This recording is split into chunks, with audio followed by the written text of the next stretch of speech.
commander who is on his way out. Maybe he's looking for a job or something. There you go. Yeah, this is a good networking situation for these elitists. Like Petraeus, you know. Petraeus is unemployed. Right. Yeah. So, and a lot of what's being said, I'm concerned that Lindsey Graham's here. He's a sitting senator, which you normally don't see a sitting senator at a Bilderberg meeting, unless I guess you're Hillary Clinton back in 2008, who secretly came to the meeting unannounced. Do you think Merkel's going to show up?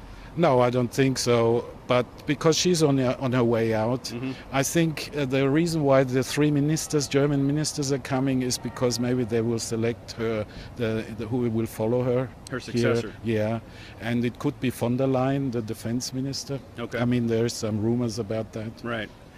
And it looks as if the police are now arriving into the area of inside the cordoned off concrete zone. Not a big zone, not as big as last year in Telfs. A big contrast. That's right, but remember, at the same time, or just the day before, was a G7. That's why they were very kind of security aware, you know. They were freaking out. Right, that's right. That's what we said, and that's the videos we shot. And last year they cordoned off 10 kilometers and closed roads. That's why I'm surprised that they're doing it in the middle of a city, right, where they can't do that much. And you see how many tourists are running around. Yeah, they can't. But they're obviously unaware. Look at these people; they have no idea what's going on right now. No. This is our friend Helmut, who we did an interview with a couple days ago, and it got a lot of views. A lot of people were interested in what you had to say about Bilderberg. A lot of people were impressed with the knowledge that you had and the anger that you showed. Even though you're very subdued, people were like, "Oh boy, he really gets mad there at the end. He doesn't like those globalists." And so after we did that interview, you then pulled out a piece of paper and showed it to me. Let's pull that out and let's show it to the people. Yes, and tell people what it is and what they're looking at. Yes, it was from last time. We just had some sheets with us to give the people some information about Bilderbergers. Nothing special, just common information about Bilderbergers. And we were stopped from police. And they took away all the sheets. And when you say sheets, you're talking about flyers, right? We call them flyers. Flyers. Okay. And just double-sided information about Bilderbergers. And, well, Sure. of course, they banned me from the square. Okay. And that's a sheet. I just have my thumb on my address, yeah? Sure. That's just fine. for... Yeah.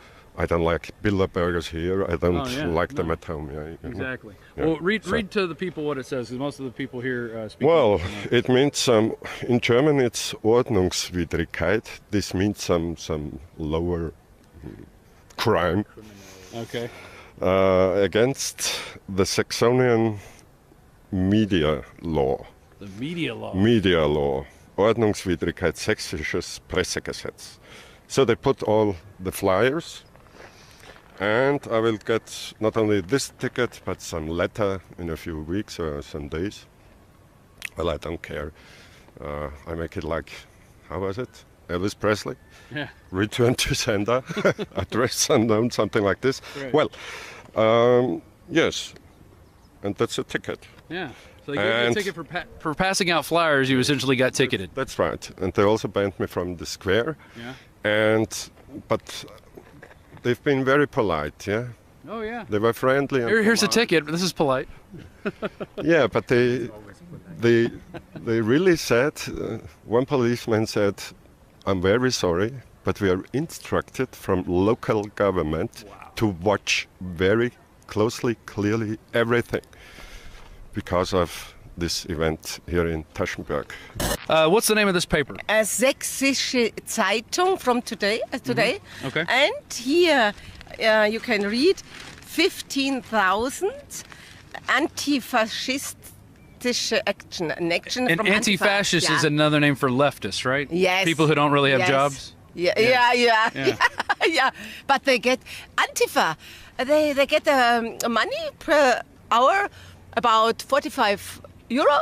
That's pretty nice. Yeah, and for eating and for the bus transfer. So they're paying for 15,000 people to come here and protest the people who are against illegal migration, right?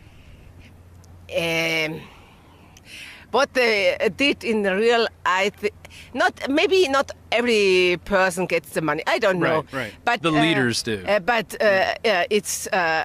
it's crazy that our government pays salary. Yeah. And- Protesters. And we pay. Yeah. It's like the election.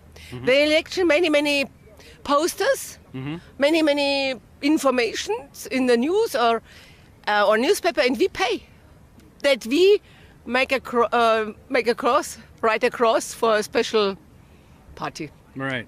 Yeah. And so they're going to be in this square tomorrow, even though the police have said no more than 15 to a group in this area around here. So that'll be interesting how that's going to go. Yeah, this was interesting because I asked people here in Dresden, in the restaurants, and I said, yes, what do you know, what is happening? And today in the morning, one man from a restaurant said, yeah, today in the newspaper, you can read 15,000 will come. And I said, what? And yes, in newspaper. And therefore I went to a newspaper, and I saw in the Google, I was searching about Bilderberg and demonstration tomorrow. And then I found the local TV, MDR. And then you can see in the internet the demonstrations, the legal demonstrations. The police knows. Okay, so this will be a legal demonstration. Yes. Yeah. So there's always a way around the rules when you want to create some sort of weird atmosphere. It's a democracy. We have democracy, yeah. Our borders are wide open. Now, that last sentence may generate a collective yawn among a large swath of Americans, and some Americans may even consider that sentiment to be racist. But their undivided attention on the matter of our open border may soon be met with an electric jolt of yet another hidden danger slipping into the United States. It hasn't taken long for Obama's disastrous Iranian nuclear arms deal to grow legs. As a result, the Iranian government, a supporter of the Shia militant group Hezbollah, recently had $100 billion in frozen assets thawed. And now Hezbollah is growing exponentially in Central America. The House Financial Services Committee Task Force met on the Hill today to investigate the mushrooming threat of terrorism financing in Central America. It is clear to us by now that there was a complete lack of political will to fight money laundering and terrorist financing in Argentina during the last 12 years. There was a lack of strategic planning which prevented the government from prioritizing its efforts and making an efficient use of public resources. This in turn led to a serious lack of effectiveness with a related impact on risk levels. Throughout the last 10 years, the threats to financial integrity increased significantly as criminals exploited the advantages of a sophisticated financial system with the vulnerabilities of an uncommitted government. One of the main structural vulnerabilities exploited by criminals in recent years was corruption. Corruption under the previous administration was the rule, not the exception, and corrupt officials were rewarded rather than punished.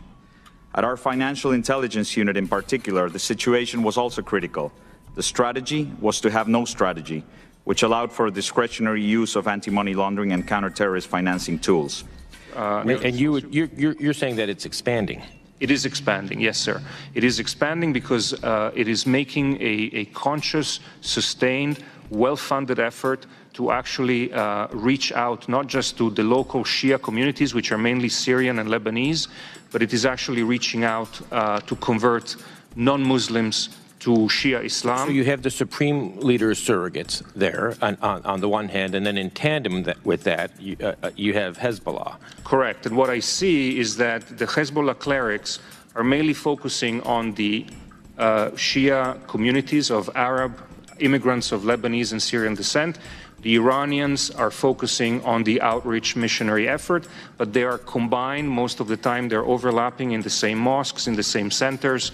They're interacting. There is a stream of very senior clerics coming from both Iran and Lebanon to visit on a constant basis. And the Hezbollah representatives, together with the Iranian ones, are constantly cooperating on this effort. And this effort, to a large extent, is geared toward building support, galvanizing, so to speak, the troops, indoctrinating and radicalizing, and it is also designed as a facade for the financial activities which are managed in coordination. First, Hezbollah is not the same organization that they were 15 years ago, just 15 short years ago. In the early 2000s, they began moving small quantities of cocaine from the tri-border area of Latin America into fledgling markets at that time in Europe and the Middle East. Flash forward to 15 years later, they're now moving multi-tons of cocaine into Europe to attempt to satisfy the ever increasing demand for cocaine in Europe, in Middle East, and other emerging markets. They possess a demonstrated ability to move, again, hundreds of tons of cocaine over that 15-year period and move massive amounts of currency, hundreds of millions, perhaps billions of dollars in currency around the world in the most sophisticated money laundering scheme or schemes that we have ever witnessed. They have metastasized into a hydra with international connections that the likes of ISIL and groups like Al-Qaeda could only hope to have. But don't expect the Obama administration to provide any real answers. That would be a miracle. Instead, White House spokesman Josh Earnest has chosen to cover up statements he clearly made about the Iranian nuclear deal back in 2013. Multi-million-dollar terrorism financing is happening for a reason. And when they strike, the sheeple are going to beg for our borders to be closed. John Bound for INFOWARS.com.